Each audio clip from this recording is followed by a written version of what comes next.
Underwater rugby is a fascinating sport. When I was 12 years old, I played my first game in Berlin. Now I'm 58, stand here in Perth, Australia, to see what has become underwater rugby.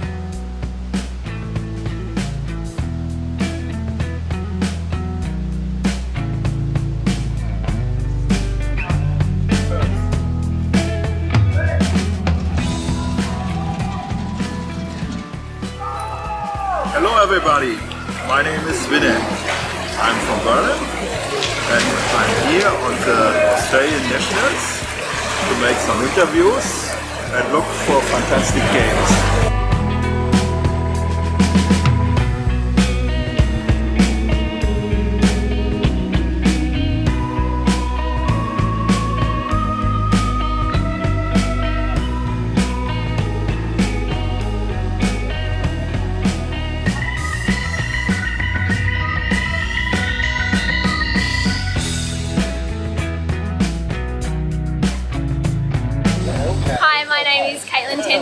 I'm one of the Perth Raiders team members and I've organised the Australian Underwater Rugby Nationals for 2017.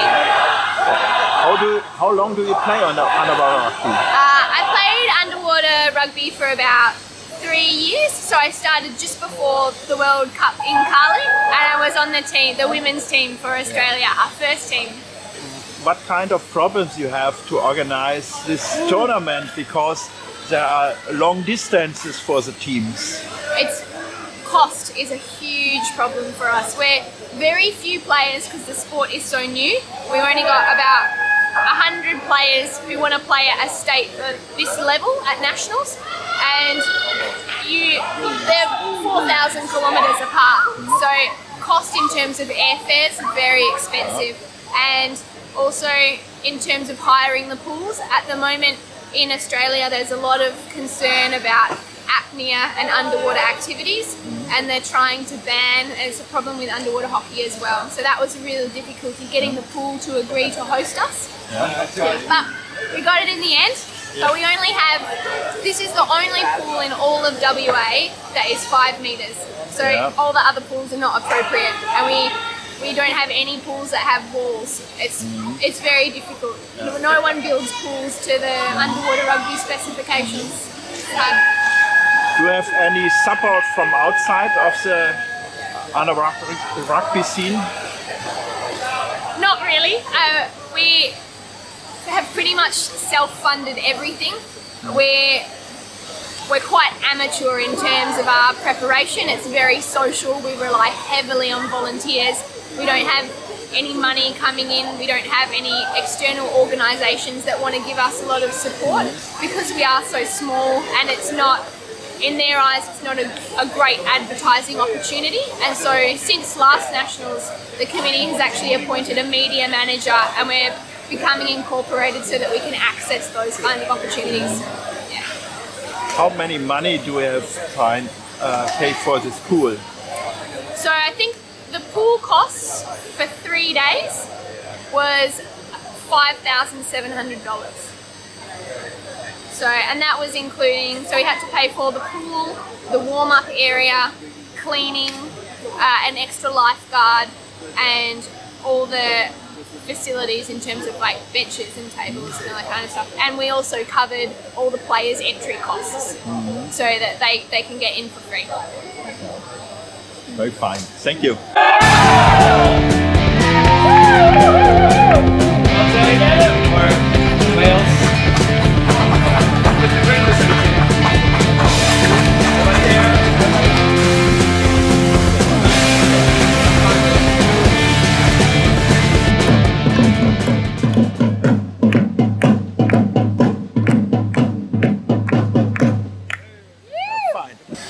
I reckon this tournament will be the best tournament in Australia. Okay. Why? Because all teams are very ambitious, organization is great.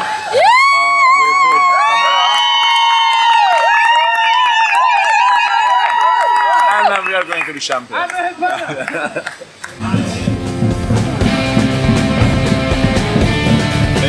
Hi, my name's Steve Kilpatrick. I'm the captain and coach of the Tasmanian Convicts. Can you say something about Tasmanian underwater rugby? How many clubs are there? Well, there's just the one club, and I think that's pretty much the same across the board in Australia. We've never managed to bring more than one team to a comp. We have had some big teams. We train back in Hobart 2 or 3 times a week, which is good. So every Tuesday and every Sunday is the definite, and to those sessions we get about 30 players to each. So our numbers are definitely getting up there. And considering the sport, and you've only really got room for one court in a dive pool. We only get our pool for an hour, so any more than 30 players and we start to run into a bit of trouble anyway. But like I said before, we've got a developing team this tournament, and as the coach, when I took over the coaching role, I did say to the state that we're going to be a developing team for as long as possible, and if there's ever a spot available on the team, I'll never leave anyone behind. What do you think about the future in Tasmanian underwater rugby? Well, that's my goal. So I want to keep it as a developing team for the next few years. I firmly believe that the players that came with us this time, they'll learn more in these 3 days than they will in 6 months of training at home. It's a huge experience for them. They get to play proper rugby. Something about the pools in Tasmania. You have big pools like that here in. We have a pool. It's a similar setup to this pool, but it's just one dive pool in the whole of Tasmania. So it's very limited to where we can train. So it is an excellent underwater rugby pool though. It's 5 metres. It's quite small. But I hear that they're favouring small ports in Europe these days, so it's probably a little bit shorter than this court here. And it's got sloped edges, so we've had to do the same and build some walls. And a lot of our players are also hockey players. What are your chances for this tournament here? Do we have a chance on a place? We've already played our last game, so I think we're going to come in at probably 6 or 7. Okay. So we had a good first day. I think we beat a couple of the B teams, but then the rest of them really tore us to pieces. Okay. But we did a really good job, and I think I was interviewed by another bloke earlier. He asked me what I wanted to get out of this comp. Our whole aim has been to take the team that we're playing against, look at their game plan, adjust ours to suit and minimise the damage. And we've done that on a couple of occasions. The first half's gone by and we've conceded maybe 5 goals, and then the second half we might only concede 1 or 2. So that's the kind of thing we do. If we can learn in a 30-minute game or less, if we can learn and we can adapt while we're also really tired, and we're doing pretty well. And we do have a very small team. I think the last game we played with 3 subs, so as opposed to the 6 I can see down there now. Okay. Yeah. Thank you very much, and good luck for this tournament. Thank you very much.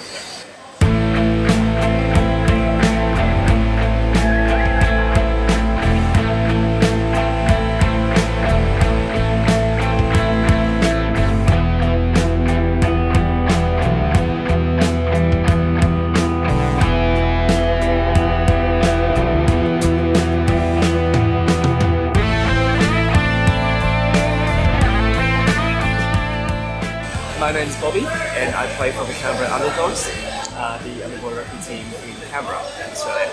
What do you think about this tournament? I think it's really, really well run. It's fantastic that we consistently getting tournaments with 9 teams, 9 or 10 teams. I think it shows a lot of commitment from different clubs around Australia to send teams to the other side of the country. So I think we can keep getting that level of motivation and number of players in Australia to commit to sending this amount of teams to tournaments, then it's going to be a very positive growth for the sport here. What do you think about the distances from the teams? Australia is great. Yeah, that is always a struggle. It would be so good if we could just drive 1 hour, drive 2 hours, and have a tournament rather than fly 5 hours. And I think that is a potential.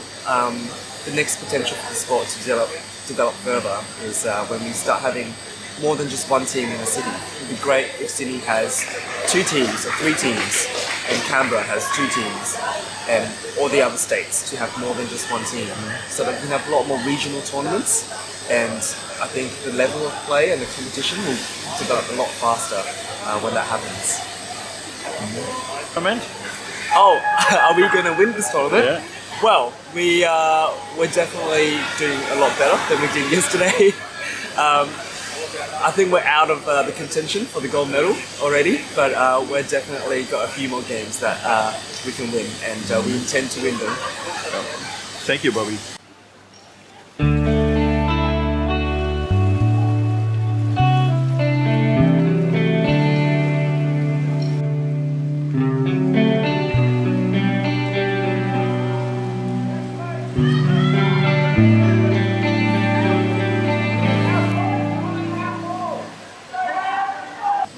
My name is Ricardo Iriarte. I am an underwater rugby player.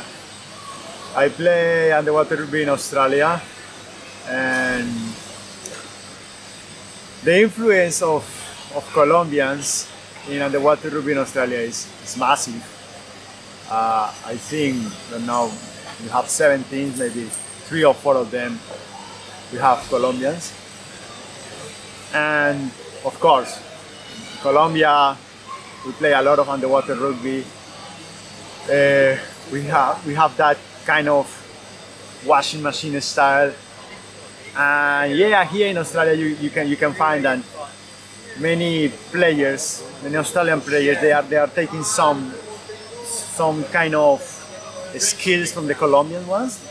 I think that Australia is developing their own style of game.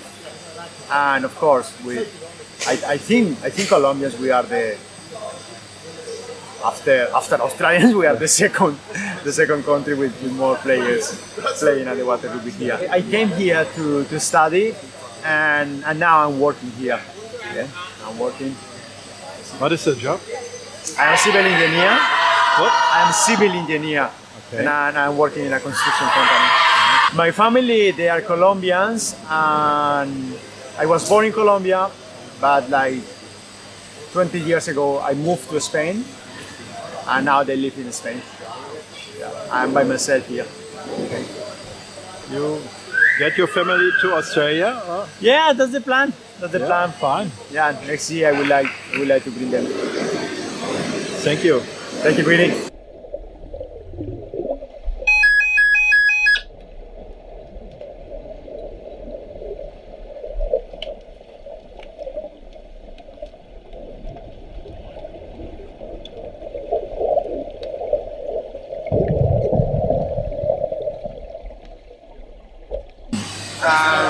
Yeah, this is the first time Perth have hosted a tournament, and it's amazing to see the fantastic job that they've done in organising everything. Everything's going really smoothly.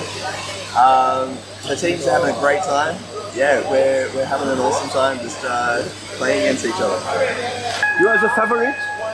Yeah, I don't know. Well, like my team, Victoria Sea Dragons, have been working very, very hard over the last year and been on a very steady rise. We're very ambitious. We're aiming for the top, but it's all going to be about what we produce in the pool in terms of our performance. So we're just taking it one game at a time, as they say. Berlin.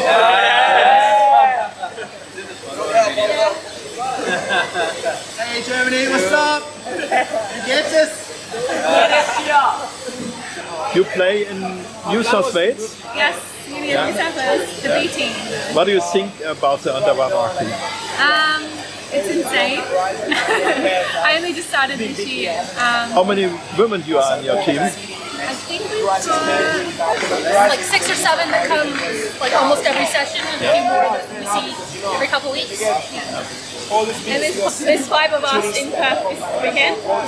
So 2 is the A team and 3 the B team. What do you think about just women team in Australia? I think we should do it. I think there's enough.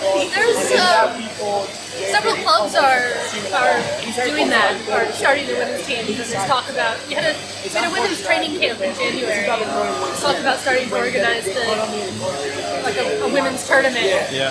You know, probably won't have teams sending 12, 15 players to start with, 8 or 9 player teams. We did a women's tournament in Canpax in March, like alongside. I think there were 4 teams. We had the Singaporean ladies as well. Kaz is on the committee. She's really championing that at that level. Thank you. As we all said, it's not all about winning, it's about participating. And this was a great outing for underwater hockey. They've now realized that you don't have to be fast to win at underwater rugby. And I'm sure that in the games to come, this team will improve and score a number of goals. My name's Aaron Hughes. I play for the Canberra Underdogs. It's good to see so many teams competing. We're playing as 2 teams that are combining for this competition from South Australia and Canberra. So there's a little bit of getting to know how each other plays and improvise on the run. But it's been fun and we enjoy playing with the South Australians. How many times do you train in the week? We usually train twice a week. Twice a week? Yeah. Normally one's focused on more intensive skills and techniques, and the other training session is usually dedicated to the beginners and growing our club.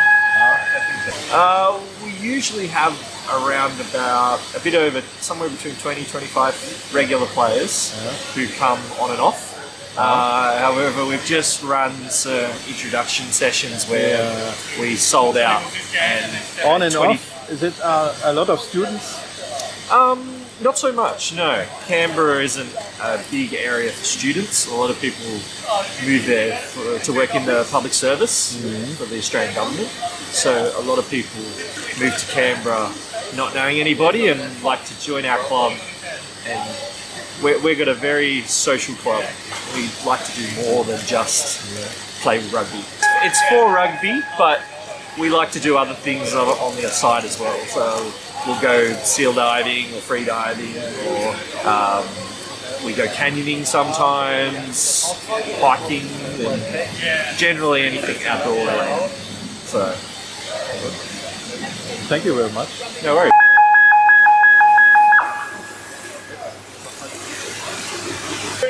My name's Graham Henderson. I'm the President of the Australian Underwater Federation, which is the governing body for all underwater sports in Australia. I'm here at the 2017 National Underwater Rugby Championships.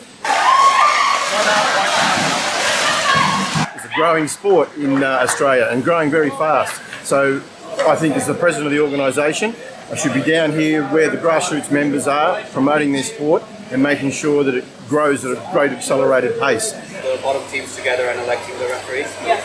So, Bobby, do you want to be in charge of that? Yep. We've sent our first team to the World Championships last year and they did exceptionally well for a first time event, but here we have to just lift the standards. Australia's been very active in underwater sports. We're the current world champions in underwater hockey. And we have also won the most world championships than any other country. I think we've won 11 and the other countries have won, the most has ever been won is 3. So we're active in underwater sports. We have a few fin swimmers as well, and we look after all of the recreational diving. Underwater rugby is a fascinating sport because it's a very enthusiastic group of people who play it here, and they're a great community of people. So they look after each other and they love the game. So there's no doubt that it's just going to get better and better in a very short time.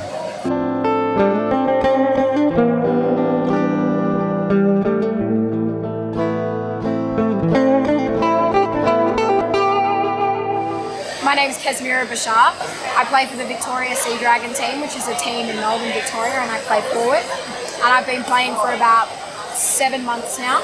I've lost my voice because I've been yelling so much in the championship, so my apologies. I have a great vision for what I think Australian underwater rugby should be.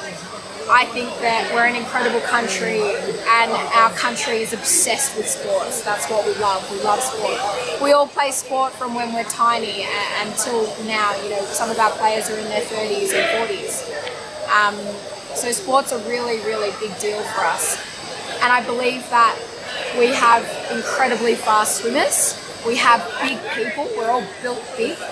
And we have a spirit that I think is unrivaled by any other country in the world. We're the diggers, we fight, we're the underdogs, we're always fighting to be the best, and I think that's why we're going to create an Australian style of underwater rugby, and we're going to take that to the rest of the world, and we're going to show the world not just Australian people, but Australian underwater rugby and our spirit. And I think that's my vision. We are family, we are an incredible family here, and one of the best things about coming to the tournament is that I get to see all my underwater rugby brothers and sisters, so I love that.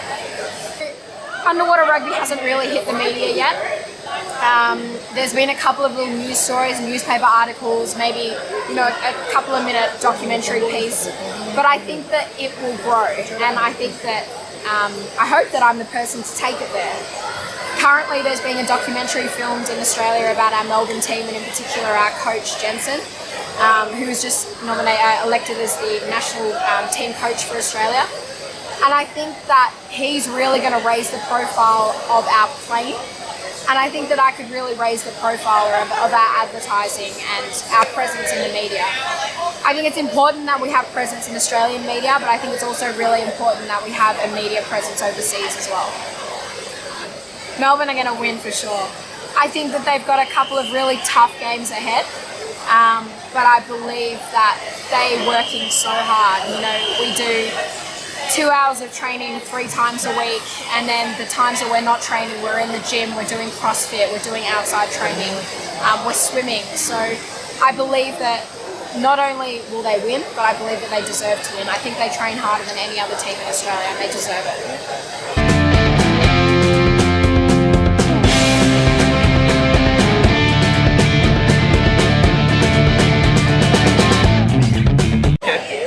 So my name's Nathan, the newly appointed president of the Underwater Rugby Australia. I think the things that other big things that are really important with Underwater Rugby Australia at the moment is the bylaws that have come in.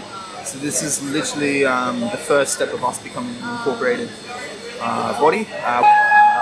One of the other things that I really want to work on is getting the club delegates more involved in the committee.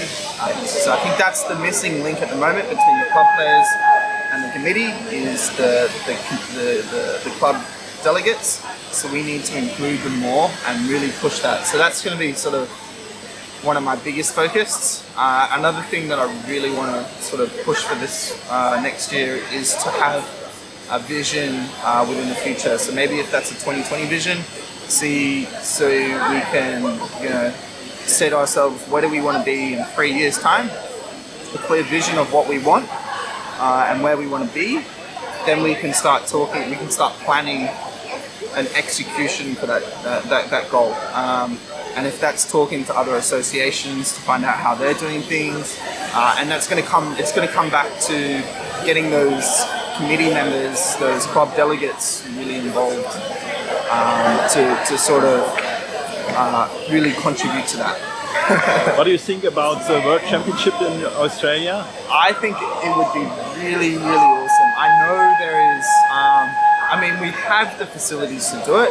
I think Europe might be a little bit stubborn and be like, it's our sport type thing. So it would be really good to have in Australia. I think even just to have outside Europe is a big thing. So having it in Canada would be also really one of the other countries that are bidded for it.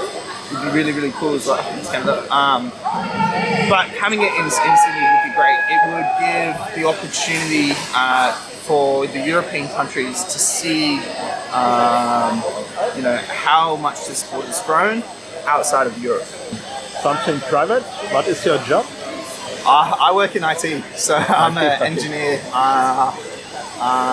It's actually called a DevOps engineer. Not many people have heard of it. I basically make the internet work in a way. So it's kind of interesting. I enjoy it. It's kind of nice. So yeah, it keeps me busy. Yeah.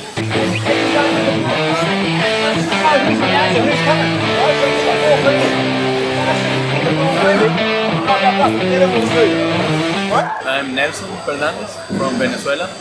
I've been living here in Perth for 2 years. I played with Martillo for 6 years. Can you say something about rugby in Venezuela? Venezuela was growing at a steady pace, but unfortunately, because of all the political problems happening at the moment, people have lost the concentration on the sport. They are struggling with the political situation. There are no pools at the moment, so they cannot train properly. It's very difficult to find foreign currency, so it's almost impossible for most members of the national team to participate in any international competition. A lot of players that have been forced to move out of the country, like for example myself, and at least 4 more people of the national team. Hopefully next year, if we manage to get out of the political problems, we can start to build up underwater rugby in Venezuela again.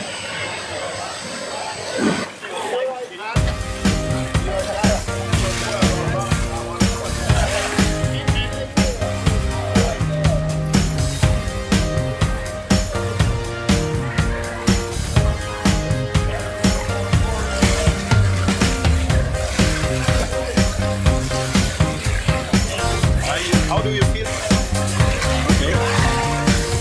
My name is Charlotte Jordans, and I have lived in Australia for 10 years. I'm from Denmark, where I played for many years, and I played for the Danish national team in 2003 and 2007, the World Cups, and I then moved to Australia because I found an Australian husband. You play underwater rugby here in Australia? Yeah. So because I missed it so much, and underwater rugby has been a big part of my life, I had to start up my own little team in Adelaide. So in 2014, I managed to get a pool, and my parents sent some underwater rugby to Australia, and I purchased a lot of equipment, and we started slowly from there. Half the team in the beginning were my family. And then we slowly grew the underwater rugby family. Australian players are really fast players. We have bigger pools compared to the European. It's a little bit more tough and rough games in Europe. So Australians tend to maybe have a little bit more like the Colombian play, where we swim a little bit more, moving the ball around, where in Europe we go for the ball and the tackle. So I think here in Australia, we need to work a little bit on people's aggressiveness and make them play a little bit harder to be able to compete with the Europeans. What is your team? You have a chance to win the nationals? If there's a big chance to win? Yeah. No. Not at the moment, but they're done really well. They're done really well. So it's one of the youngest team here, and people have really improved a lot of their skills, and they're doing really well. How many women you have in your team? In Adelaide, we actually have more females than males in Adelaide, and I think it's because it's a female coach. They have a female role model, so that's excellent. Okay, thank you.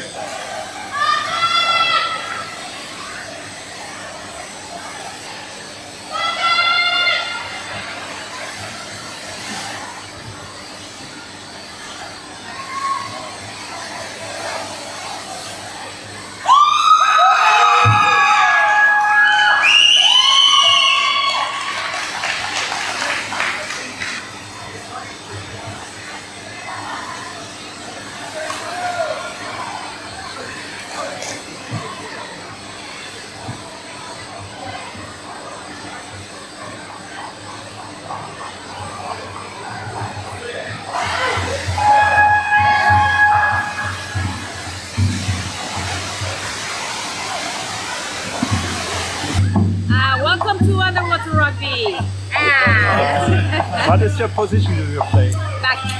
Back? Yeah. After 20 years.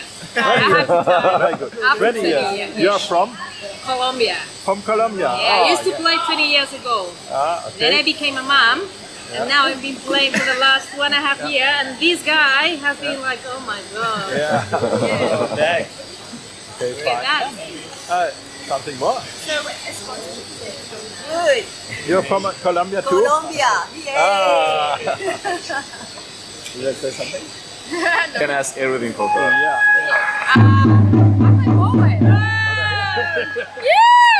Go, Oli! Go! I don't know.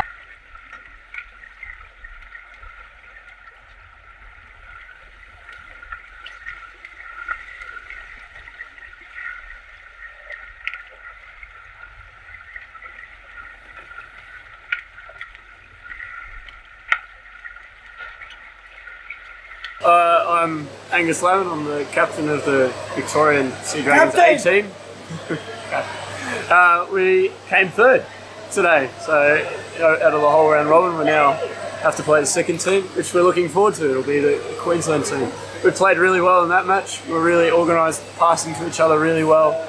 Made great use of the open space in the safe area next to the goal. I think it was a great game. We, as a team, train 3 days a week. It would be about an hour and a half each training session, then we're encouraged to go off and do swimming sessions and gym sessions. So I would do 2 or 3 gym sessions a week and 2 swimming sessions a week. And I also play underwater hockey as well, just to fill up my week worth of sports. So we train pretty hard. I don't know what they're like in Europe. We probably train all the time. It's funny though, because it started off as if we only had 1 or 2 Colombians that played for us, and slowly but surely people who wanted to come to Australia from Colombia got in touch with them. Now, we also play underwater rugby, you should come and play for us. And so it's sort of like a decision that they come to Melbourne to live, because they know people already there, and then they come and start to play underwater rugby too. So it's really good.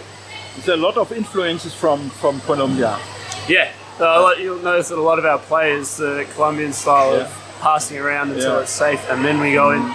So yeah, it definitely is an influence of Colombia on our game style. But having said that, our coach is Turkish. So of course now we've got a bit more of the aggressive attack at all costs sort of play. So, what do you think about the future of underwater rugby in Australia? I think it's growing really well. I'm really hoping that it can keep growing together. This is obviously a great tournament. I'm really happy that this has occurred. There was a bit of turmoil leading up to it, and so it's nice that it's run really smoothly. Everyone here's having a great time. So in the future, I'm really hoping that stuff like this probably becomes more professional. In a way, less of a social tournament, more professional. But I think we're moving in the right direction. I'm excited for it. Yeah. And what do you think about this competition? Who will win? We're going to win. What are you talking about? Victoria's going to win. I reckon it's really interesting because New South Wales played really well against Perth. We didn't play so well against Perth, and yet we beat Wales. And then the Gauls, of course, there's 4 good teams that deserve to win it. So I don't think I could pick it. Okay. Good luck for this tournament. Thank you. Thank you very much.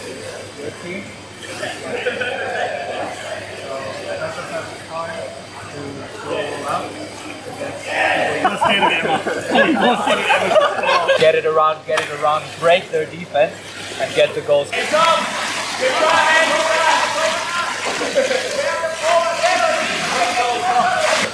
So my name's Riley. I'm from the UNSW or Sydney underwater rugby team. We're called the Whales, and my family come from Broken Hill in Menindee, Western New South Wales, the Barkindji people on the river, Barker River. And my other side of my family come from Dalabon people from Northern Territory, Arnhem Land. So Beswick, Barunga, Katherine area. For me, underwater rugby is one of the most empowering things that we can do. As river people, we live on the water, and water is our life. And being able to incorporate this empowering feeling is such a amazing thing for me. And I know we as Aboriginal people, have some of the strongest people in the world. We have some of the best rugby women's teams, especially for women, Aboriginal women. This could be one of the most empowering experiences for them. For example, our team logo, originally it was a cartoon whale, but they were representing as a national team for rugby for the Australian representative team. They wanted to get Australian culture into that team without having some appropriated artwork. So one of the team members approached me asking if they knew anyone who could do it, and my brother came up with the design. So it's on our banners, it's on our gear, all our stuff has the logo on it, and it's just a humbling, I keep using the word empowering, but it just makes me feel so strong and passionate about me and my people, and being a part of a team that is so strong, that it has such a strong camaraderie. Like for me, having a team I know has my back and I have theirs, it creates a strong family, and that's what Aboriginal people can bring to this game. This game is all about loving the water, loving your team and loving your family, and working as a strong team in that cohesive group. And I think for Indigenous women especially, it is an empowering strength that you can bring to the table. Most of the women here outbeat the men 20-1. It's unbelievable. How many Indigenous people are playing underwater rugby? Right now, I have no idea. From what I can tell, I'm one of the only ones. I don't know anyone in the nationals, at least, who are Aboriginal. If they are, they haven't approached me, and I'm wearing Aboriginal, designs and Aboriginal colours on all my gear and stuff, and they haven't approached me. So from what I can tell, I'm the only Aboriginal person playing underwater rugby. What says your family to underwater rugby? So my family, especially like my brothers and my cousins and stuff, some of those guys would be able to bring in, and women would be able to bring in such a strong, powerful force in this game. This game needs more family camaraderie. You see the games here at the Nationals, the teams that are doing the best are the teams that have a cohesive family bond. The teams that are in the finals are the teams who are strong as a team and strong as a family. They work together as a team. You need to have that family connection. And for me, I hope to see more Aboriginal people, because that's where our connection comes from, and where it's a strong family bond. And I think this sport can really bring that. We can really bring that. And another question about the meeting at the Uluru. What do you think about that in this day? The meeting of the treaty. Yeah. So I totally agree with what's been said in the past of that treaty. I think we should have more Aboriginal people making decisions in these areas, because right now it's a lot of non-Aboriginal people making decisions for Aboriginal people, Aboriginal and Torres Strait Islander people. And I think we need more Indigenous Australian people making these decisions and speaking for ourselves. Someone told me once that it's like when you have a big car of people, you have people who are in the back who are deciding where to go, but you also need people in the front who are driving the change. So I think that we need to have more Aboriginal people making decisions or contributing to those decisions and speaking for themselves rather than being spoken for. Because I don't think that that recognition is the way to go, because it's only halfway there, and if we get that recognition, then a lot of people are going to say that's enough, we've sort of reached our mark. I think we need to ask for more, because we deserve more. We deserve to have our own voice in these situations. We need to have our own power and voice in these political times. Very good. Yeah. Thank you very much. No, thank you very much. What's your password? What's it?